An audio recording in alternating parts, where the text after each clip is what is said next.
Merci Madame la Présidente. Mes chers collègues, je vous remercie de me donner l'opportunité de partager avec vous un suivi de la communication qui avait été, ou du rapport qui avait été fait en janvier dernier sur la transition énergétique au sein de l'Union européenne. On profite tout de suite pour ne pas oublier remercier l'administrative Madame Claire Moisset qui m'a accompagné dans ce travail, ainsi que mon équipe. Donc, vous vous souvenez de ce rapport dont l'objet était de faire le point sur les différents textes sur la transition énergétique au sein de l'Union européenne. Et nous avions à ce moment-là débattu et approuvé à l'unanimité, je crois, une proposition de résolution européenne qui ensuite a été présentée en Commission des affaires développement durable et a été donc remise à la Commission des affaires européennes, donc qui nous a répondu et dont je ferai part de la réponse qui a été donnée. Donc, je vais juste filer ça, voilà.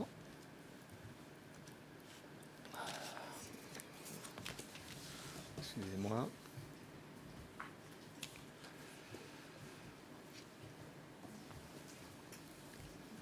Donc, je vous rappelle en quelques mots sur ce document quelles étaient les principales propositions. Donc, elles tournaient, je dirais, de manière générale autour du renforcement, des rehaussements en fait, des objectifs de l'Union européenne, partant du constat qui est, je pense, malheureusement communément partagé, que les efforts actuels faits au niveau mondial comme au niveau européen ne sont pas de nature à nous permettre d'atteindre cet objectif de limiter la hausse des températures sous 2 degrés.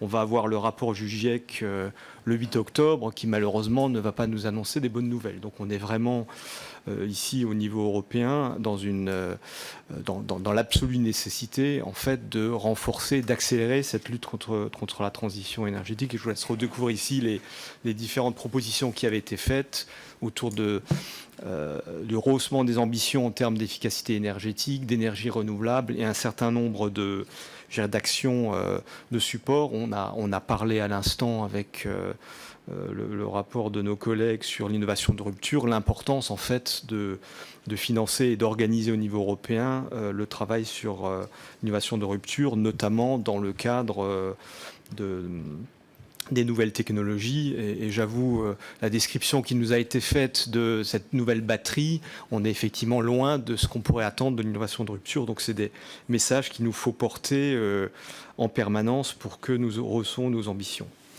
Alors, la PPRE est devenue définitive en mars 2018 et la Commission européenne nous a répondu le 28 juin 2018. Et donc avec des réponses par rapport aux propositions qui étaient faites dans la PPRE, avec 3 catégories, des choses sur lesquelles finalement la Commission européenne nous suit, des points sur lesquels elle a quelques réserves, et puis des points qui sont plus réservés, où elle ne suit pas les propositions qui étaient faites. Donc je commence par les points verts. Donc effectivement l'idée que d'avoir des points de passage contraignants et des objectifs nationaux pour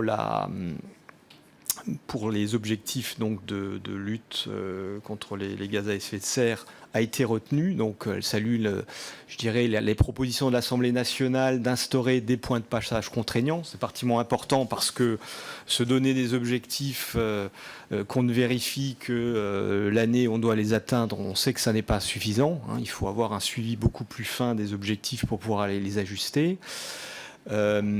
Révision des règles applicables aux énergies renouvelables, donc on proposait 35%, ça a été acté à 32%, donc c'est pas mal. On progresse par rapport à ce qui était prévu initialement, qui était de 30%. Les aspects impacts sociaux de la transition énergétique sont bien pris en compte dans le cadre d'un suivi d'une commission qui va suivre l'observatoire de la précarité énergétique. Donc l'idée ici, c'est d'aider les États membres dans leur transition. Et vous vous souvenez, c'était un point qui était absolument essentiel. Cette transition ne peut être qu'inclusive et solidaire, puisque les pays sont dans des situations différentes pour aborder la transition. Que vous soyez en France ou en Roumanie, les enjeux et les points de départ sont évidemment pas les mêmes.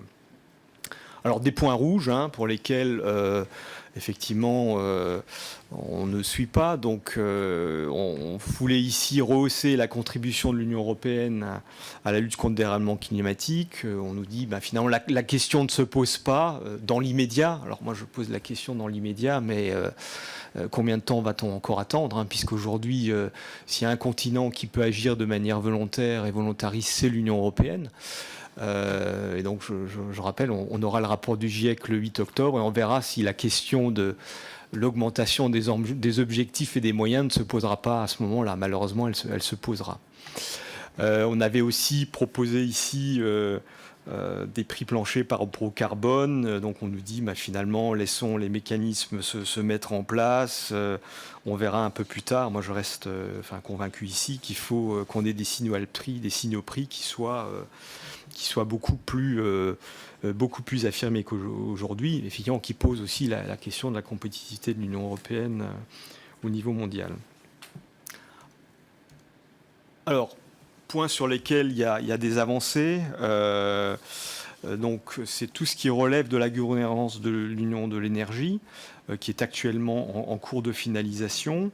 Donc, il y a un certain nombre de points positifs, et je ne vais pas passer au travers de tous ces points. On parle par exemple effectivement, clairement, on rappelle le besoin d'avoir des objectifs contraignants avec des points de passage obligatoires.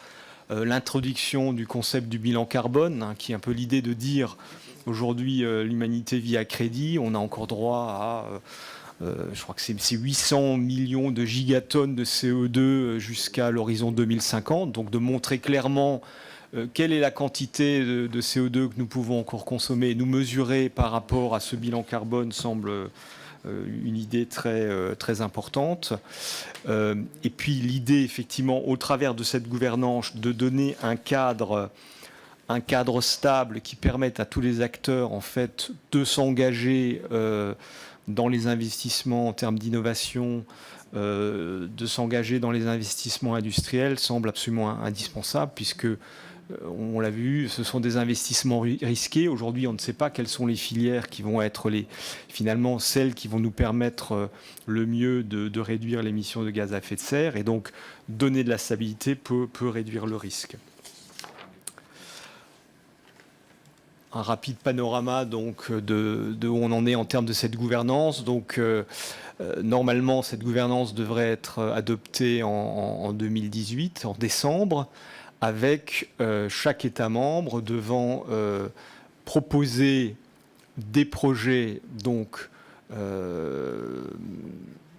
d'évolution au niveau de chacun des pays par rapport effectivement au respect des engagements de l'accord de Paris et des engagements pris au niveau de l'Union européenne, avec les recommandations de la Commission européenne sur ces projets de plan le 30 juin 2019, des plans nationaux définitifs fin décembre 2019 et à partir de 2023, les premiers rapports d'avancement sur la mise en œuvre des plans. Donc, on s'organise effectivement pour piloter de manière effective, proactive, l'avancement des plans de réduction des émissions de gaz à effet de serre. Bon, j'ai déjà parlé des points de passage obligés. Donc, vous voyez par exemple au niveau des énergies renouvelables, on est très clair. Donc, 32% d'énergie renouvelable à l'horizon 2030 avec des points de passage obligés sur 2022, 2025, 2027. Même chose pour l'efficacité énergétique où là, on attend encore les objectifs, mais le principe des points de passage obligés est ici également affirmé. Alors évidemment, 2030, c'est bientôt, c'est dans 12 ans. On attend évidemment qu'il y ait des points de passage obligés également qui balisent le chemin 2040-2050, puisque finalement en 2050, accord de Paris, c'est quasi-neutralité dans l'émission des gaz à effet de serre, c'est 95%. Donc effectivement, il faut être beaucoup plus aussi affirmé sur ce qui viendra après 2030. Des points de vigilance, alors qui s'adressent effectivement à nous aussi français. Donc la PPE va être discutée fin octobre. Il y a effectivement ce grand enjeu finalement de quels sont les investissements qu'on privilégie, prioritairement énergie renouvelable. C'est vers ça qu'il faut aller. Il y a des débats sur qu'est-ce qu'il faut faire, par exemple, pour préserver les mécanismes de capacité, notamment capacité énergie nucléaire, la convection, il faut regarder vers l'avenir et il faut privilégier des énergies réellement renouvelables et pas, je dirais, nécessairement chercher à maintenir, à rester dans les anciens modèles et aller de manière plus résolument vers les énergies renouvelables. Bon, je l'ai déjà dit, émissions de gaz à effet de serre 40% en 2030, ça va être insuffisant pour atteindre 95% en 2050 et l'accompagnement des États membres les moins riches avec les aides appropriées est un autre élément indispensable et je pense qu'il va être quelque chose d'absolument clé dans le cadre du débat qu'il va y avoir dans les élections européennes, c'est comment finalement cette transition énergétique peut être réellement solidaire et associer l'ensemble des États et qu'on ne se retrouve pas finalement confronté au déchirement qu'on peut avoir sur d'autres sujets. Donc là, on a une vraie opportunité, je pense, politique au niveau européen. Alors, cette slide pour montrer finalement toute la diversité finalement des efforts que les différents pays ont à faire et donc finalement aussi la nécessité d'avoir ce pilotage au niveau européen qui tient compte des caractéristiques de chacun des États membres et qui permet à chacun finalement de définir vers où vous allez. Donc je ne rentrerai pas dans le détail de ce document, vous avez peut-être d'ailleurs du mal à lire, mais vous aurez toutes les annexes et toutes les explications en fait dans un document qu'on vous fera parvenir après cette présentation. Alors, ce qu'on avait cherché à faire, et on était peut-être un peu ambitieux, c'était en fait d'essayer d'un peu comprendre finalement comment chaque État membre en fait s'organisait par rapport à finalement son cheminement vers la transition énergétique. Et donc on avait posé un certain nombre de questions qui semblaient relativement simples, qui étaient de dire mais finalement quels sont vos objectifs nationaux dans les différents paramètres pour la réduction de l'émission des gaz à effet de serre, finalement quels indicateurs les différents pays suivent, quel financement est employé et finalement quel rendement, quel regard portez-vous sur le rendement de vos actions. Je me souviens, on avait eu ici un débat sur finalement quelles sont les bonnes pratiques au niveau européen, est-ce qu'il y a des exemples dont on peut s'inspirer. Alors, on était un peu déçus parce que malgré des messages envoyés aux 27 parlements nationaux, envoyés également à 8 ambassadeurs de France par le biais de la Direction générale du Trésor, on a un peu été échaudés parce que finalement, la qualité des réponses qu'on nous a transmis, d'une part, ne nous a pas permis de faire une véritable étude comparative, et surtout, je dirais, démontre d'une certaine façon que finalement le pilotage de cette transition énergétique est vraiment très hétérogène entre les divers pays. Donc, il renforce d'une certaine façon l'importance de la gouvernance dont on vient de parler. Alors, quelques illustrations. Quels sont les pays finalement qui ont des objectifs de réduction des gaz à émissions de serre pour la période 90-2030. Alors vous voyez, vous avez un certain nombre de pays qui ne répondent même pas au questionnaire, donc on n'a pas du tout eu de réponse. Vous avez des pays qui sont en gris, en brun ici, il y a des pays qui ne répondent pas à la question posée. Et puis heureusement, il y en a quelques-uns qui effectivement affichent des objectifs qui sont évidemment différents par rapport à la condition des différents pays. Donc vous voyez, aujourd'hui, c'est l'Allemagne et l'Estonie qui sont les pays les plus ambitieux. Et puis certains pays, la France, on est un peu moins ambitieux puisqu'on émet peut-être un peu moins de gaz à effet de serre grâce à notre électricité d'origine nucléaire. Et puis d'autres qui ne répondent pas du tout. Ensuite, comment les pays pilotent-ils cette action? Et donc on voit effectivement, à part ceux qui ne répondent pas, c'est souvent les mêmes, finalement il y a des pays qui n'ont pas de programmation pluriannuelle et d'autres qui en ont. Donc on peut se féliciter que la France en ait un, l'Allemagne, effectivement c'est très positif et on voit que là aussi certains pays, je prends l'exemple de l'Italie ou de la Pologne, n'ont pas de programmation. Donc je pense que c'est quelque chose pour lequel il faut absolument militer, c'est que les gens s'organisent, puisque si on ne planifie pas, on sait bien qu'un plan est périmé à la minute il est publié, mais si on n'a pas de plan, c'est très difficile en fait de diriger les énergies des uns et des autres vers l'objectif. Voilà. Alors sur la question finalement combien ça coûte, combien vous investissez, alors là c'est le flou encore plus complet, puisque très peu de pays sont en mesure de dire finalement combien on dépense, quoi.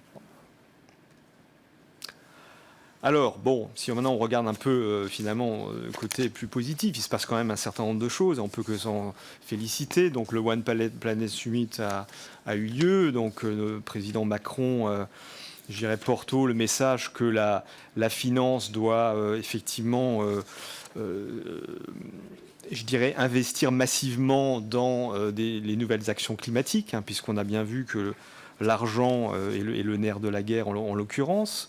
Et donc, aussi au niveau mondial, assurer ces solidarités dont on a besoin. Bon, on voit qu'au niveau de l'Union européenne, on a l'ambition d'affecter 25% du budget de la Commission européenne, soit 320 milliards d'euros, sur ce combat-là. On a les programmes LIFE qui sont d'augmentation de 60%. Bon, donc on voit il y a un certain nombre d'efforts qui sont faits. Mais quand on met ces efforts en relation avec ce que nous disent les gens qui promotion du pacte finance-climat, ils parlent d'être capable de dégager l'Union européenne 1000 milliards d'euros par an pour effectivement créer finalement le choc et le financement qui permettrait vraiment de passer finalement d'une situation dans laquelle on est dans l'incrément, donc on progresse, on avance, mais pas à pas, à ce qui pourrait être vraiment, je dirais, une transition énergétique de rupture, pour prendre ce qui a été dit précédemment par mes collègues sur l'installation de rupture dans l'Union européenne. Voilà, et donc je pense qu'on a une opportunité absolument, je pense, historique, cruciale, nécessaire, que lors des élections européennes qui vont avoir lieu l'an prochain, que cette exigence de la transition écologique soit réellement portée, hein. Je rappelle les mots des pères fondateurs. Là, on a une réalisation concrète à mener. On a quelque chose qui peut effectivement fédérer les Européens, et c'est ce qu'on voit dans les consultations citoyennes sur l'Europe. Il y a, je dirais, la volonté des citoyens qui disent oui, on est prêt à ce changement, on est prêt à s'approprier, mais vous, au niveau politique, faites ce qui est nécessaire pour créer les conditions dans lesquelles cette transition énergétique puisse se faire de la manière la plus rapide et la plus nécessaire, parce que chacun a bien conscience à la fois au-delà de ce qui relève de ce devoir moral vis-à-vis des générations futures, de ce besoin de s'emparer de cette question et de la transformer en une opportunité économique, d'innovation et de solidarité. Je vous remercie. Merci beaucoup, chers collègues. Merci.